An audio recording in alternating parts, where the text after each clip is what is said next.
I'm going to go ahead and get this class started. As people join in, I'll let them in. If you have any questions, feel free to ask. But with that in mind, this is Brokermint. Brokermint is a new feature or a new tool for Brokers LLC so that you can manage and create all of your transactions so that you can get paid your commissions on time and so that you have everything organized at once.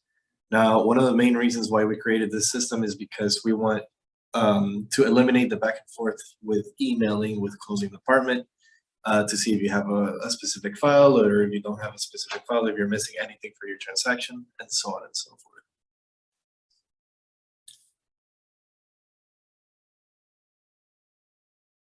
Natalia, hi, how are you doing today?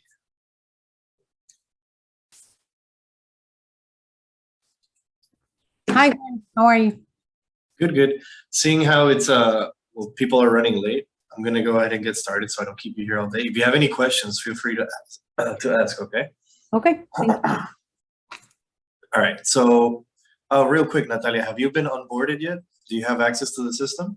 Yes, I have access. I have a couple of transactions in there, and I have like a couple of questions specifically to my transactions. Okay, we can definitely take a look at that after, okay? Okay, thank you. All right, so really quick, Mario, this is what you're gonna be seeing once you sign up with Brokermint. The very first tab is the dashboard tab, and from here you can see everything that's going on within the company and the system. On the very top, you'll see goal tracking, everything that you've brought in for yourself, all your commission dispersed, when and where, and how it has been dispersed to you. I have somebody else joining as we speak.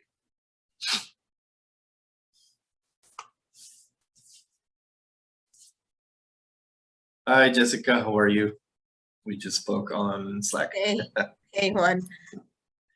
All right, so it's basically just gonna be the four of us. I think 2 or 3 people might join, but the way that I'm doing it, since it's such a small group, if you guys have any questions, feel free to either type it down on the chat box or unmute yourselves and just ask, okay? All right, so with that in mind, as soon as you guys sign into Brokermint, the first thing you're gonna see, as I mentioned before, is the dashboard. And from the dashboard, you can see everything that's currently going on with the app and with the administrative account and what's changing, what we're currently adding, etc. and so forth. Now, with that in mind, the middle tabs, we have updates and useful links for you guys to use. Tenant screening, tenant evaluation, criminal history, pre-construction projects, the NAR website is there. Florida Realtors website is there, the DBPR, the Miami board, and the Broward board, and some pre-construction projects that we keep updating there. The dashboard isn't that important unless you're trying to like keep up with everything that's currently going on. If we do decide to add new features or anything new to the system, you guys will see it under the updates tab. But that's pretty much it for this part. Next up, we have the pipeline, and the pipeline is super cool. Now in the pipeline, everything that's currently going on within your Brokermint or basically within your career, you're gonna see here. On the very top, you'll see the listings aspect of Brokermint, everything that you're currently working with, including sales, amount of sales, the total gross income, and everything that's currently going on with your company, including listing prices.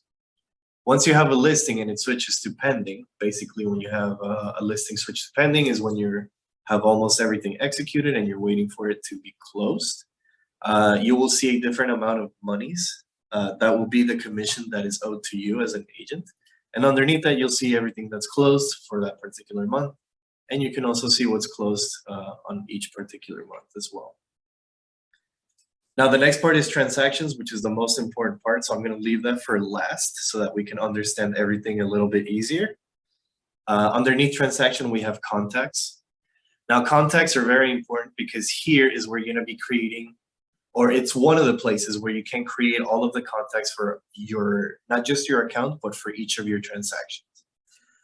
Very importantly, when you guys are creating a contact, whether it's through here or through any other means, you can assign the particular type of contact, like if it's a lead, a client, your buyer, your seller, whatever the case may be, make sure to always assign it. And by default, when you create a contact, it's gonna be available to everyone. You want to change that as soon as possible and switch it to you only. That way you're not sharing your contacts with the entire database, okay, with everybody on Brokermint. So make sure to always have it on you only private so that you're not sharing your particular contacts with anybody else. Now, when you're creating your contact, you always want to have at the very least the first, last name, and email. The email is very important so that whenever you have a client sign something, they receive it within their email and they can digitally sign contracts or they can digitally sign any type of file that you want them to sign, okay?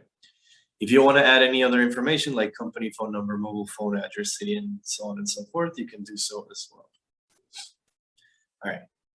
I'm going to show you guys other ways that you guys can create contacts later on when you're creating a transaction, okay? And underneath contacts, we have the company library. Now, when you guys see your company library, it's going to be a little bit different since this is a test account. But under the company library, the very first tab is agent onboarding, is where you'll have your paperwork, basically your W-9, your 1099, whatever the case may be. Underneath that, you have the company's banking W-9 and licenses. In case somebody like another title company or another company asks for the W-9, you can find it here. You have Brokers LLC's banking instructions directly through here as well, if you ever need to refer to this particular page as well. You have our brokerage license. You have our broker's license. And you have broker's title and escrow's banking instructions as well. Underneath that, since the FAR doesn't necessarily have all of the folders or all the files that we need to create a transaction, here we've uploaded some that you may use, like broker's release and cancellation, rental application and renter questionnaire, walkthrough acceptance, and so on and so forth. And underneath, we have some sales documents like the compliance fee disclosure, residential checklist, residential info sheet, shared commission agreements, and so on and so forth. Now, these particular documents you won't find on the FAR, but you can bring them in through here if you need to. I will also show you where all of the other files are when we're creating a transaction, okay? Underneath the overview, we have a to-do, basically the calendar and everything that's currently going on within your account. If you're missing a signature, or if something's about to close, the system will make sure to advise you on what you need to fill out, what you need to be doing, what you need to be signing, what you need to be sending to your clients to be signed, and so on and so forth. Basically, it's your task manager or your to-do list for your particular account. And under your to-do, you have your users. Basically, if you want to enable notifications, if you want to change any information about your account, whether it's your address or your credit card information or anything in particular that you have with Brokers LLC, you can change through here. All right, but with that in mind, let's go into the transactions. And here's where the nitty-gritty of Brokermint starts to get interesting, okay? Under your transactions, if you haven't created any transactions just yet, you will see a video up here. If you want to watch that video, feel free to do so. It's basically just a brief overview on how to create a transaction. And underneath that video, you guys will have the create a transaction button. Now, once you create a transactions, you guys will have the list of your transactions. These are test transactions, just so that we can show you. And once you have created transactions, the button of create a transaction will move to the upper right corner of the screen, okay? Once we click on create a transaction, there are two ways to bring a transaction, okay? Number one, actually, the very first one that you should be using, if you've already uploaded a listing to the MLS, is you can go on to search MLS. You can type in the MLS number or the address. And once you do that, the system will automatically pull all of the MLS information so that you guys don't have to do it manually, okay? For now, I'm just gonna create a transaction manually so that you guys can see how the whole system works, all right? So we're gonna go to create a transaction, create a new transaction, and it's gonna bring me this pop-up window. Now, if we were to bring a transaction through the MLS option, none of this needs to be filled out by us. It's automatically filled out by the system. But since we're not doing that, we're just going to fill out some information so that you guys can see how it works, okay? All right, once we create it on the button of create a new transaction, you'll see this pop-up window. You'll see the word new transaction. And very importantly, under the word new transaction, you'll see two options. What type of transaction this is, if it's a traditional sale, if it's a rental, a commercial, lease or a commercial sale. For now, we're just going to keep it on traditional sale as an example. And on the status, you can always leave it on listing. Pre-listing, don't worry about that. And once you submit all the paperwork, it'll automatically switch to pending, so you don't need to do that as well. All right, we can just keep it on the universal listing option. For now, we're just going to fill out this particular transaction with some fake information. We'll do 100 Main Street, City of Gotham, on the state of Florida, because obviously that's where Batman lives.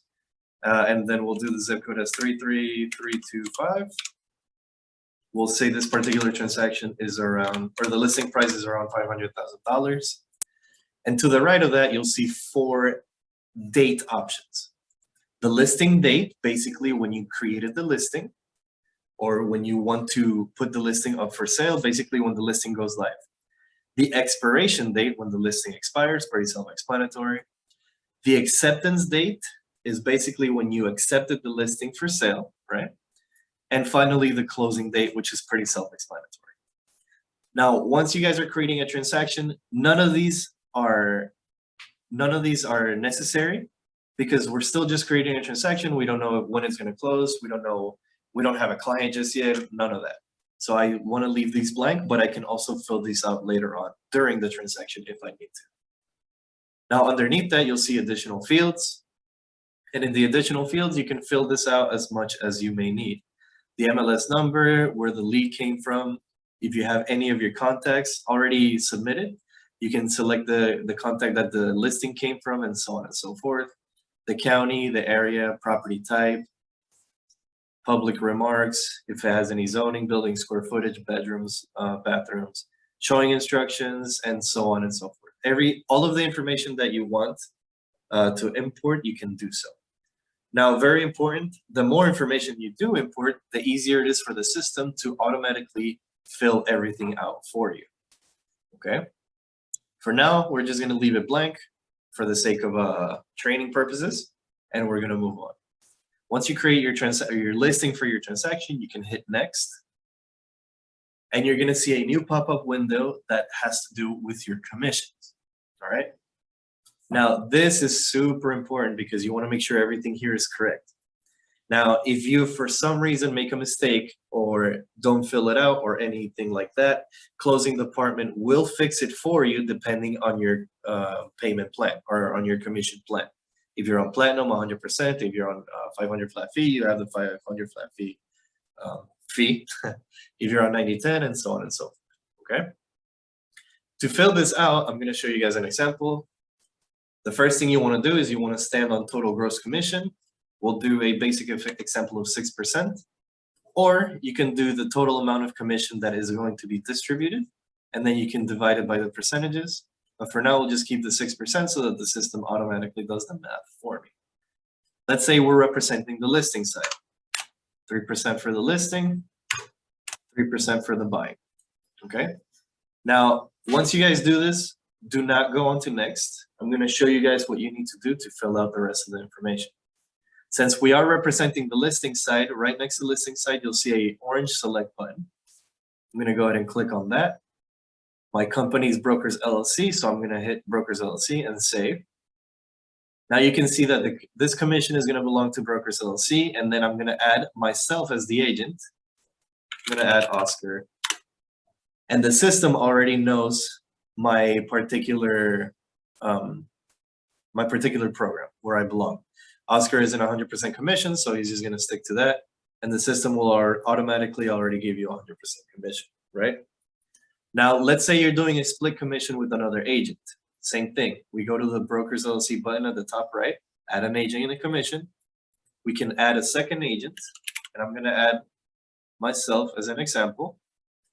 I'm gonna save, but the system here got confused because I also have a platinum program, okay? So if this happens and you want to split the commission, both of you can't have 100% of the 3%, correct? So I'm gonna do 50 for Oscar and 50 for Juan. And the system will automatically change all of that depending on how it needs to be.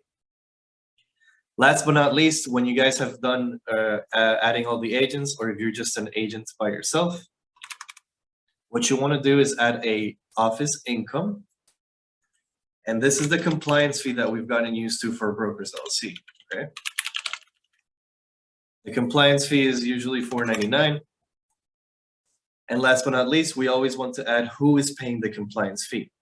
Now, usually, a compliance fee is paid out by the agent's client, right? The agent's buyer or the agent's seller.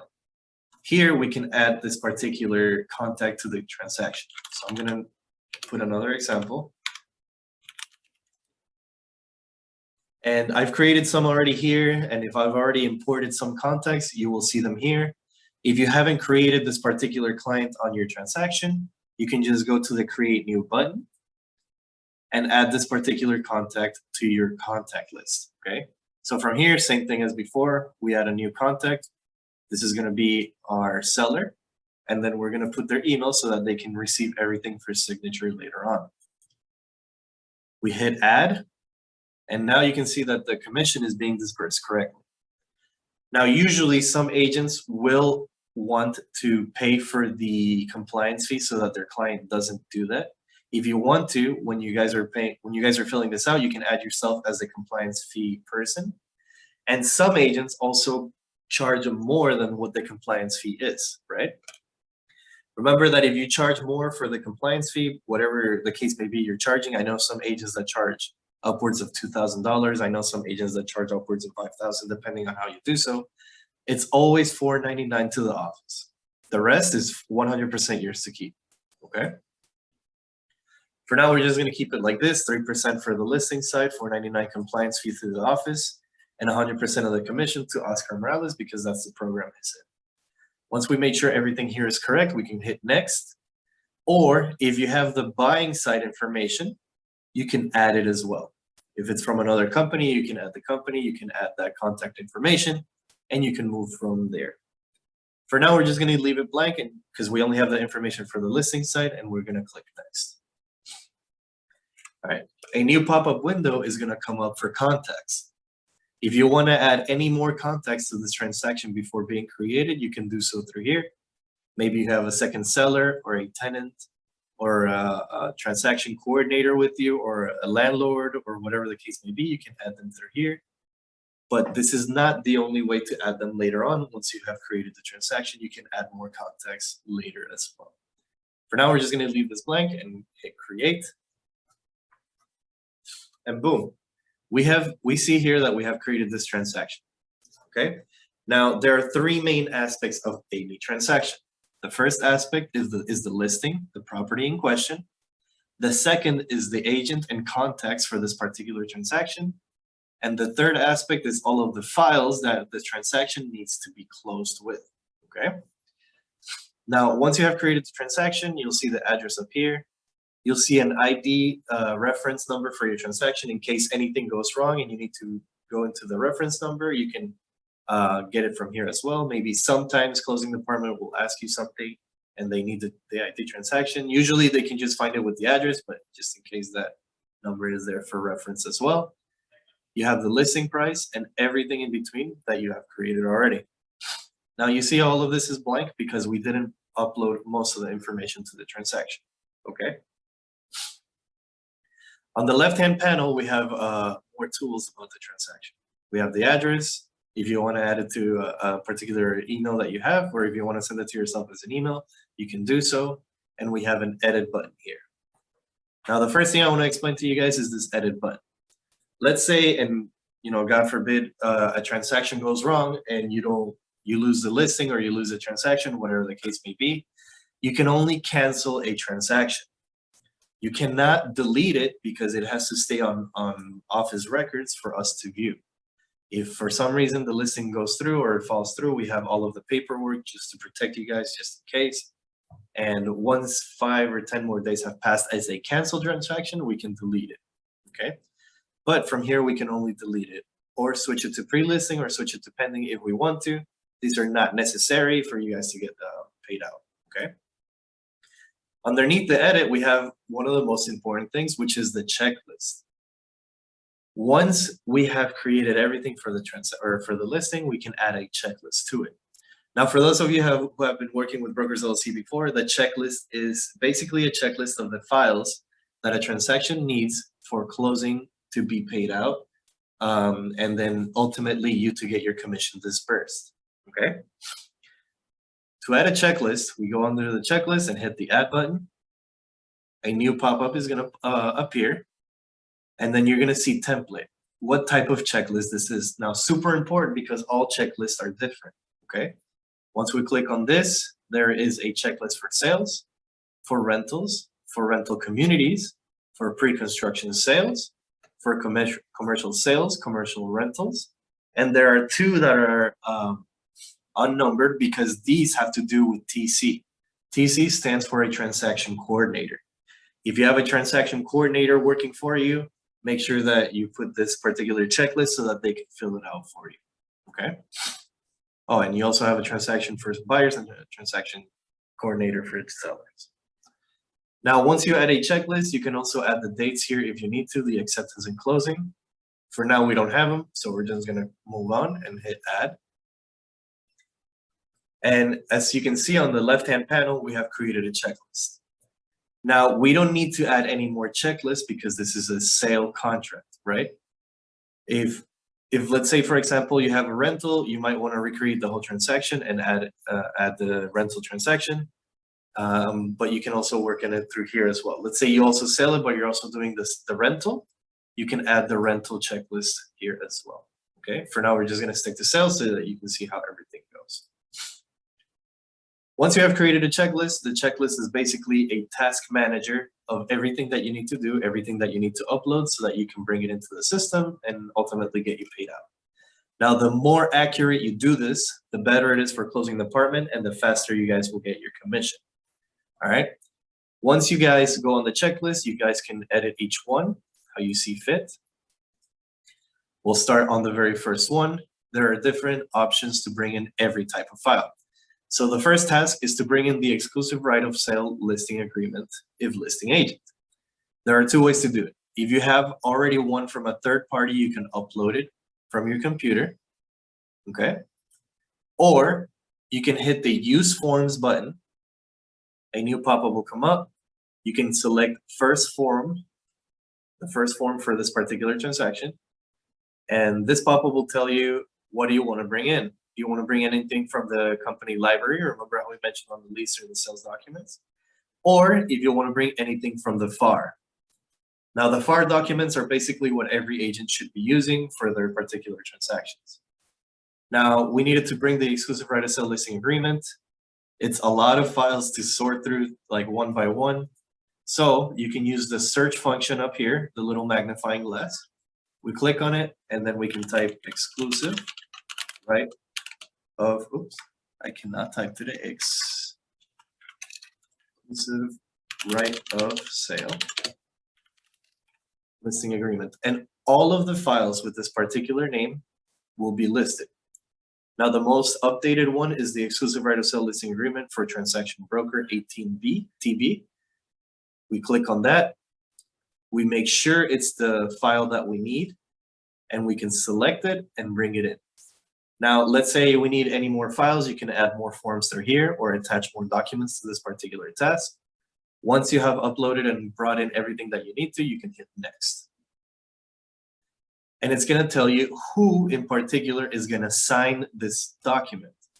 Now, we have already organized these for you, but if you want to add more, you can do so. Listing agent, let's say Oscar is a listing agent. Listing broker, we don't need one, so we can delete this field.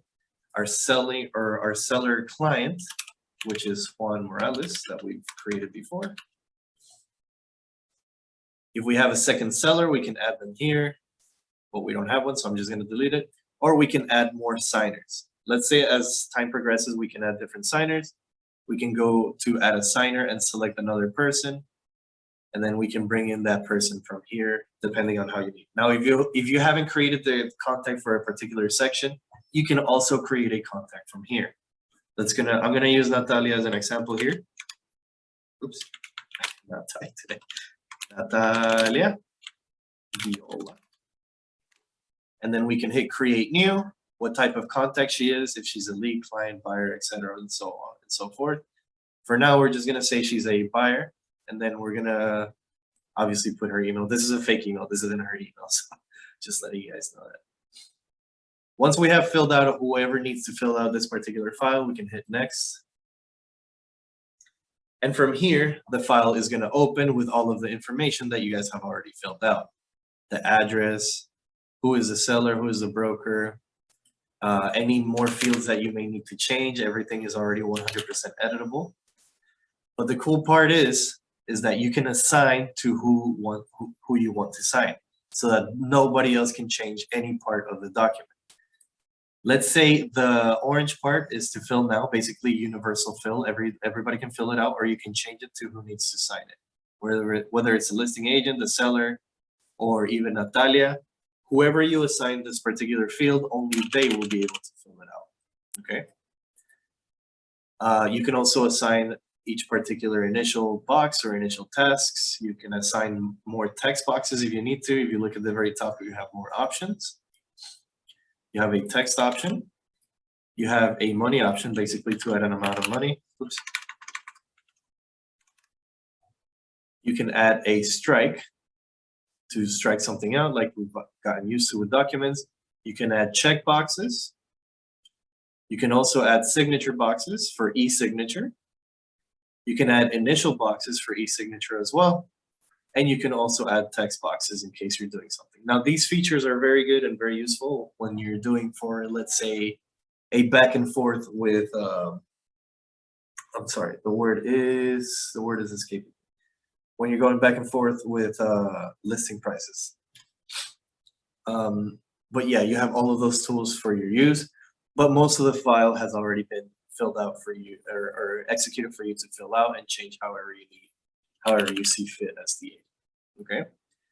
Now, once we have everything filled out and we want somebody to sign it, there are two options. Number one, we can save and close it so that we can change it and edit it in the future. And next to that, we have a drop down where we can directly send it from here for our clients to sign it digitally.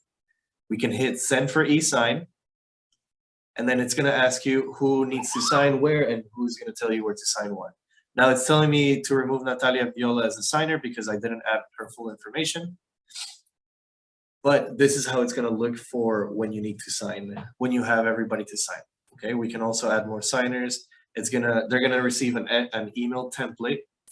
Basically, please sign documents requested by Oscar Morales. If they have you as an agent, they should recognize your name. Hello, recipient name and signer role.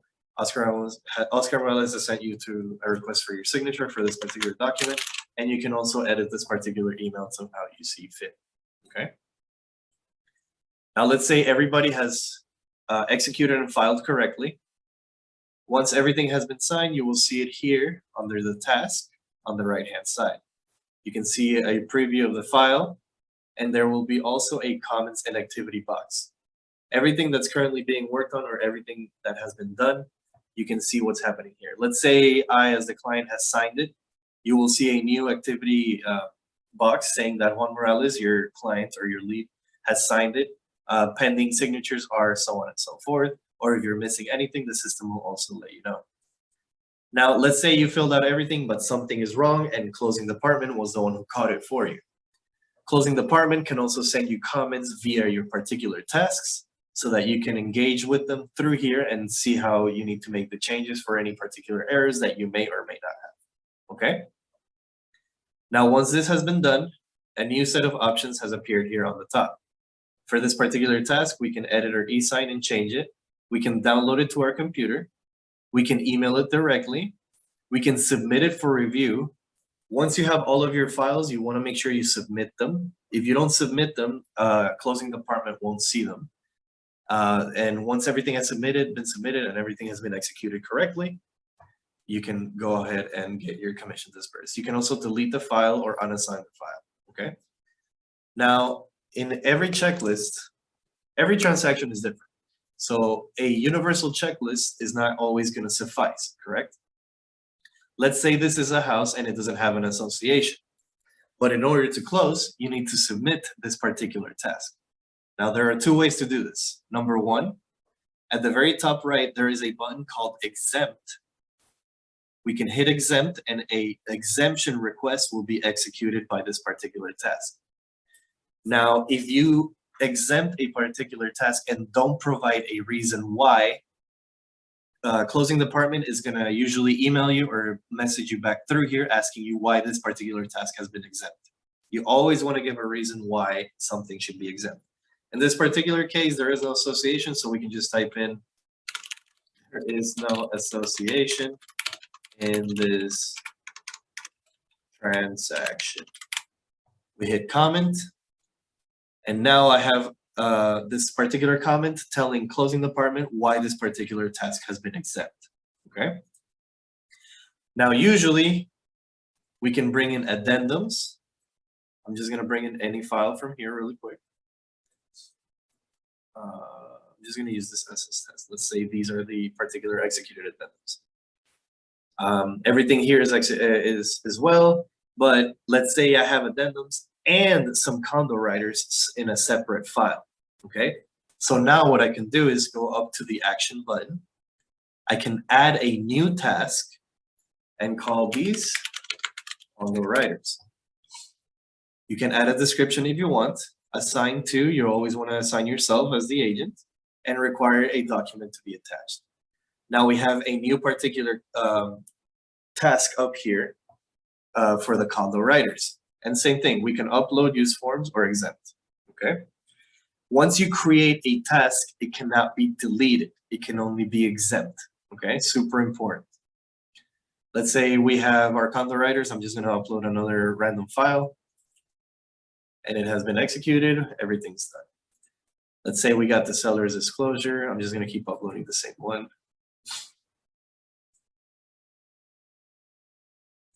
Remember that you don't only have to upload it from here, you can also get them from the use forms tab, okay?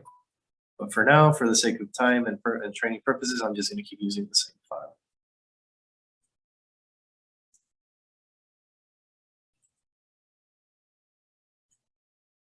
Okay. Let's say you've done all of the work for your particular transaction, and this is what it looks like.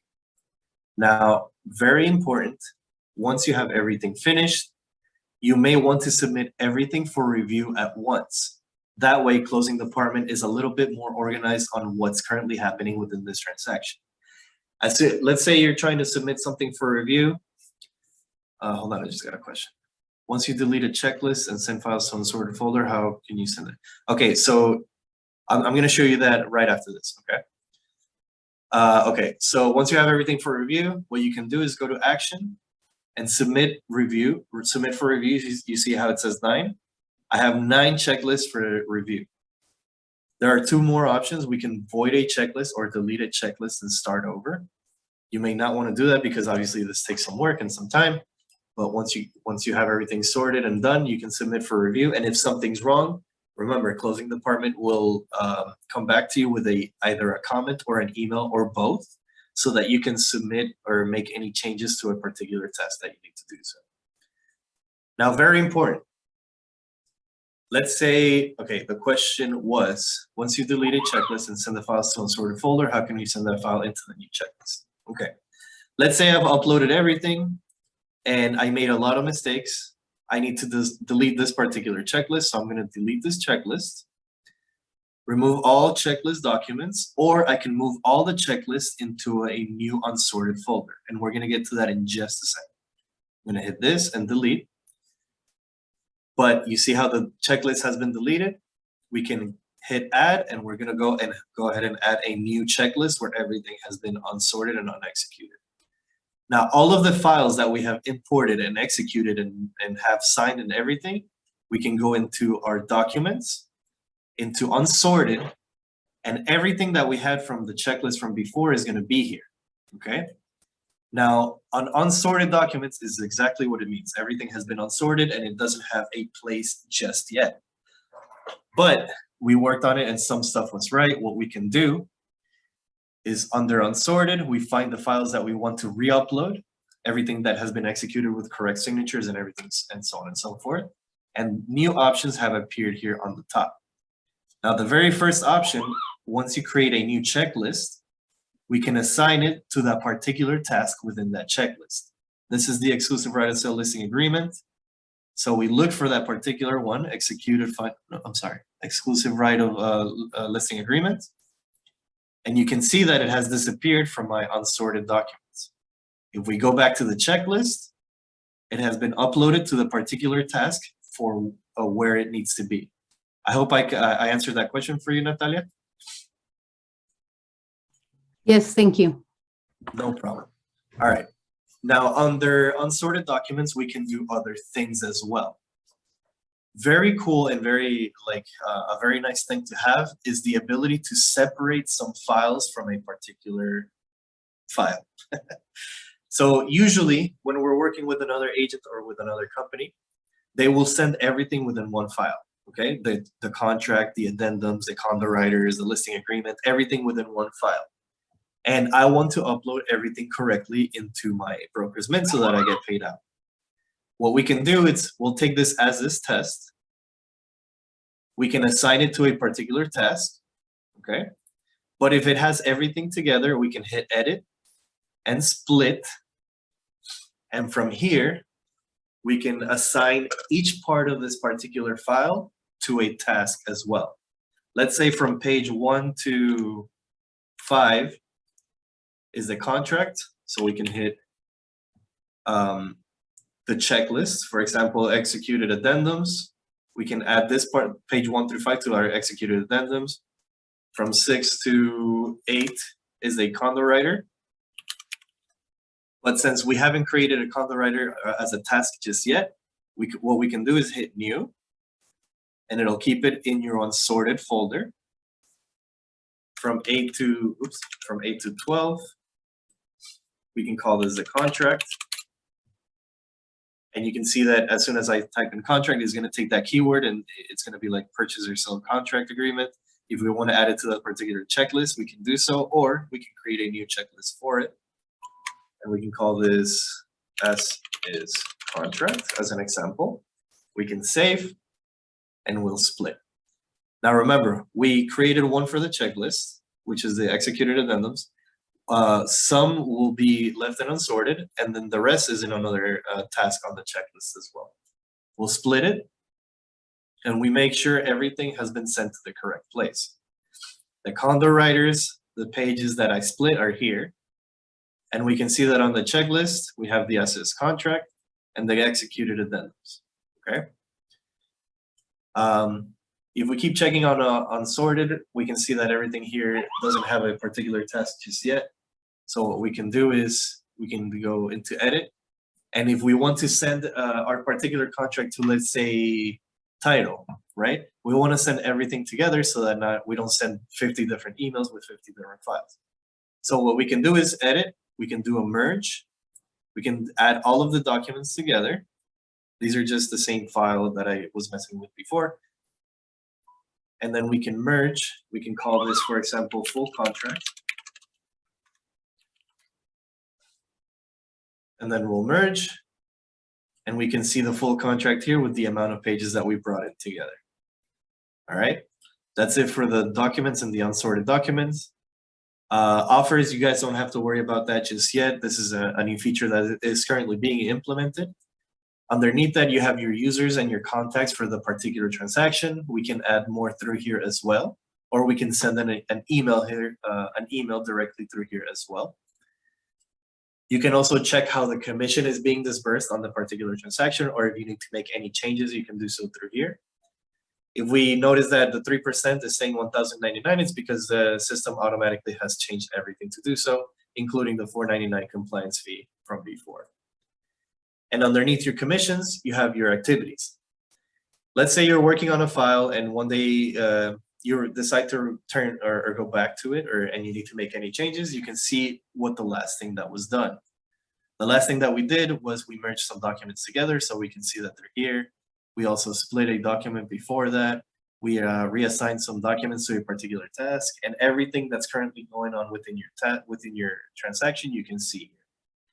Now, if closing department finds an error or finds an issue, it will also appear here. But that's pretty much it for Brokermint. Let's see, I have another question from Natalia.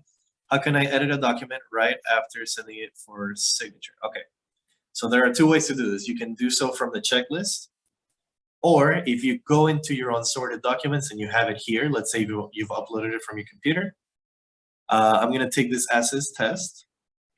And here on the options, you have assign to, edit, email, download, or e-sign.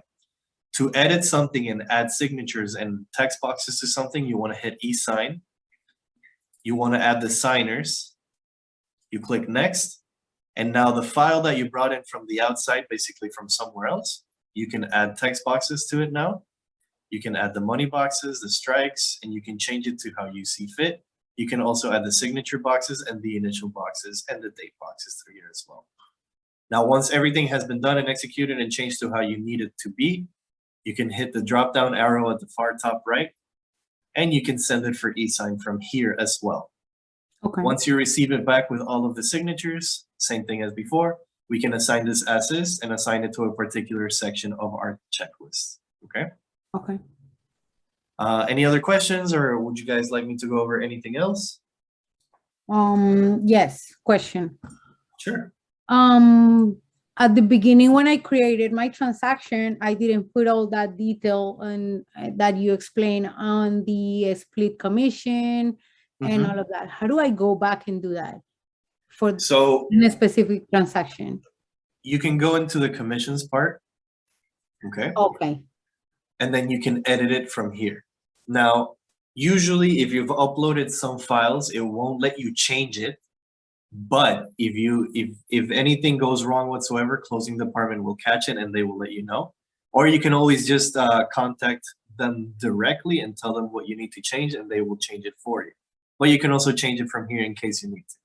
You can go Okay. into the action, change award distribution, and then change the percentages, okay? Okay. Okay. What I didn't assign was my name to it, just that I was representing. Okay, but since it is your transaction, they will automatically know that. They will change it for you, and then basically they'll usually tell you for next time, just always put yourself as the Okay. commission disbursed. Okay, Got it. Thank you. no problem. Thanks so much for coming, guys. If you guys need a reference back to, this has been recorded, and it will be uploaded to our system.